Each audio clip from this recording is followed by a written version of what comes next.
Olá pessoal, começando mais um programa Cá Entre Nós e a gente vai começar com um assunto sério.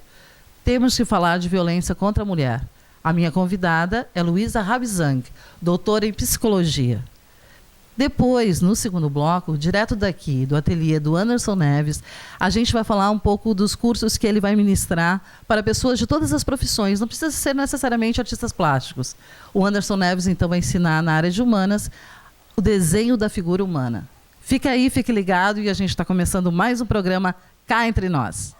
Olá pessoal, o assunto agora é sério, a gente tem que falar desse assunto, a gente precisa falar sobre violência contra a mulher, ainda mais em virtude dos fatos dos últimos dias, né? Uma série de fatos que mostram essa possessividade e todos os aspectos da violência, culminando com o estupro coletivo que foi manchete no mundo inteiro de uma menina de 16 anos, e, segundo ela, 33 pessoas envolvidas, 33 homens envolvidos com essa barbárie.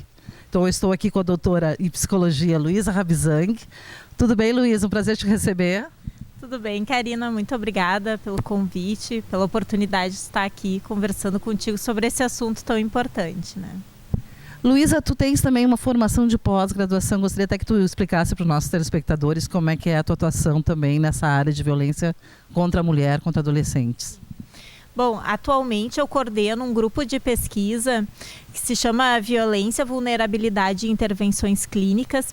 O tema da violência é um tema que eu já venho pesquisando há bastante tempo e atualmente esse grupo de pesquisa ele está vinculado ao programa de pós-graduação em psicologia da PUC aqui do Rio Grande do Sul, né? Então, onde eu atuo como professora da graduação e da pós-graduação. Luísa, o primeiro momento que a gente ficou sabendo dessa história remeteu imediatamente a um filme, literalmente a um filme, de 30 anos atrás, que foi Acusados com a Jodie Foster. A mesma dúvida pairando sobre a vítima, né? Sempre essa mesma história, quer dizer que nada em termos de nada ou absolutamente nada, em termos de legislação, avançou, né, nos últimos 30 anos. Queria que tu fizesse uma análise primeiro dessa comparação que a gente faz inevitavelmente com o filme da Jodie Foster, Acusados.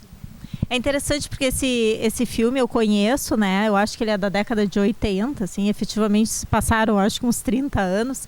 E ele mostra uma situação de estupro coletivo, onde a personagem, né, ela é o tempo todo questionada sobre o comportamento dela e o que poderia ter no comportamento dela, feito com que aqueles homens cometessem um crime contra ela, né? Então, o filme, ele é bastante próximo dessa situação que a gente está identificando hoje, que é a de responsabilização da vítima, né? E isso é uma questão muito séria, né? Nenhuma pessoa pode ser responsabilizada por um crime que é cometido contra ela.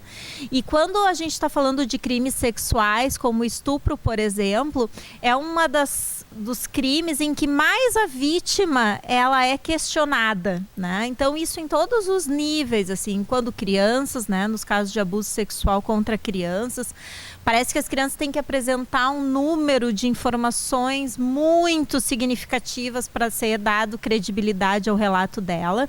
E o mesmo ocorre com as mulheres numa situação de estupro, né? Então elas são questionadas se elas beberam, isso aparece no vídeo, né? Se ela bebeu, se ela dançou de forma provocante, que roupa ela estava usando, se ela estava num horário condizente para uma moça estar na rua, né? Então isso tudo mostra um aspecto cultural importante de responsabilização da mulher por crimes sexuais cometidos contra elas, né?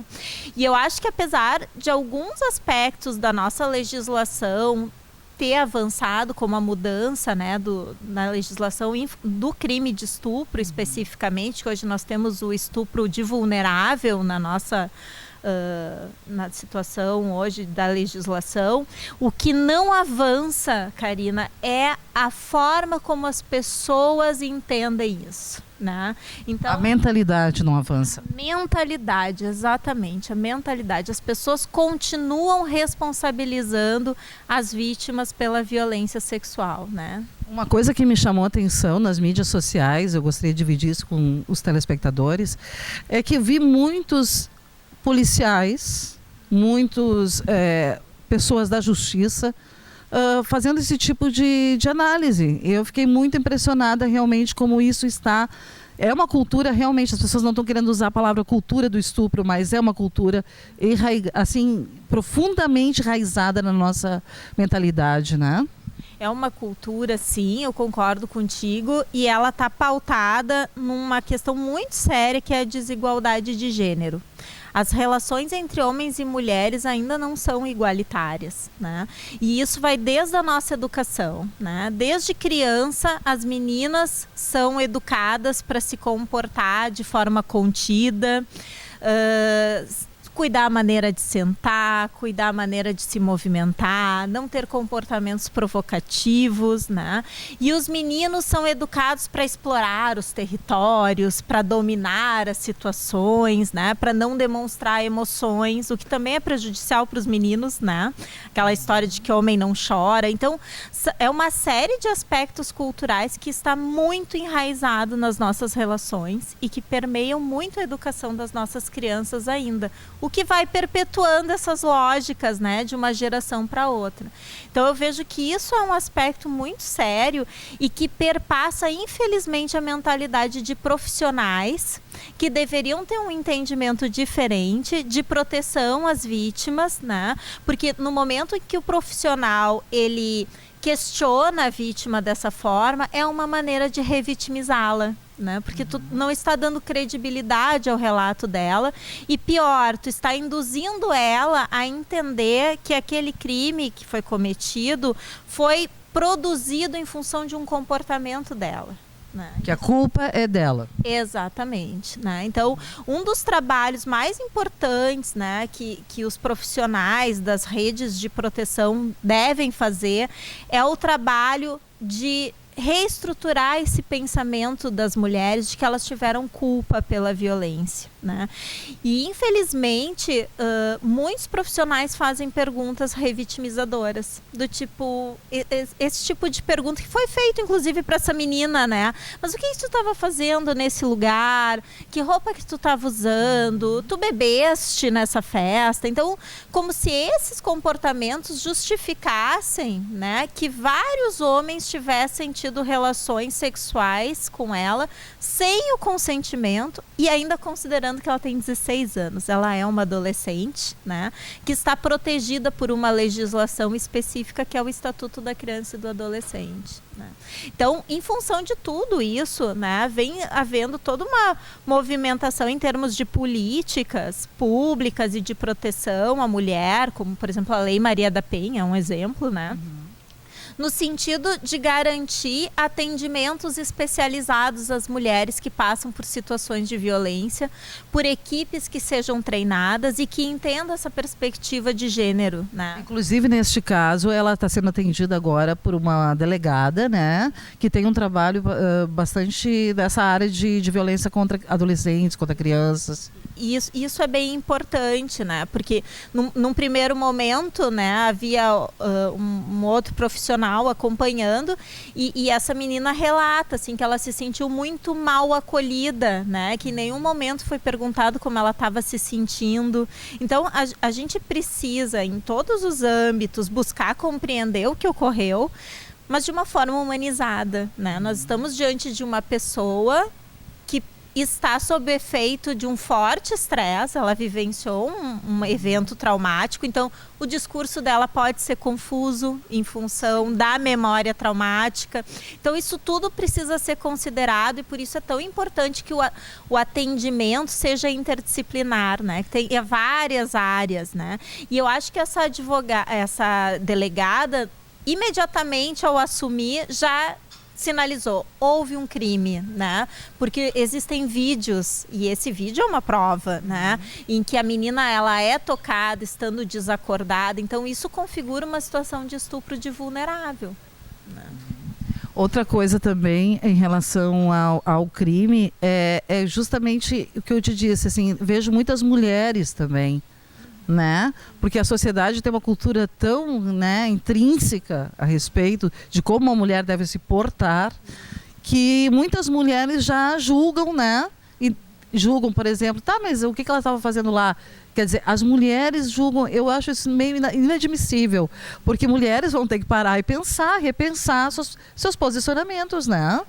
E isso é uma coisa bem importante, né, Karina? Porque isso mostra, assim, que essa questão cultural, e é assim uma cultura, ela permeia todos nós, homens e mulheres, né? Então, quando nós somos, de certa maneira, criadas, né, para sermos submissas, para atendermos as demandas, né, do nosso pai, num primeiro momento, depois do nosso marido, isso indica, né, que a figura masculina, ela é a figura central e que nós temos que ter um comportamento de submissão. E por isso que muitas mulheres têm tanta dificuldade de romper ciclos de violência quando acontecem dentro de casa, né? Porque essa é uma violência que é naturalizada, se entende como fazendo parte das relações e não é, né? Então acho que isso que de certa forma aparece no discurso das mulheres mostra muito esse aspecto cultural, sim, né? E um dado que é muito interessante, que às vezes as pessoas desconhecem, as estatísticas relacionadas ao estupro contra mulheres ocorrem, na sua maioria das vezes, não à noite, durante o dia, principalmente nas primeiras horas da manhã, quando as mulheres estão adequadamente vestidas para irem para o seu trabalho, né? Então acho que isso são coisas que mostram que não há um comportamento de provocar, né? São mulheres que estão nas paradas de ônibus aguardando, né, o seu transporte para o trabalho e que são vítimas de violência.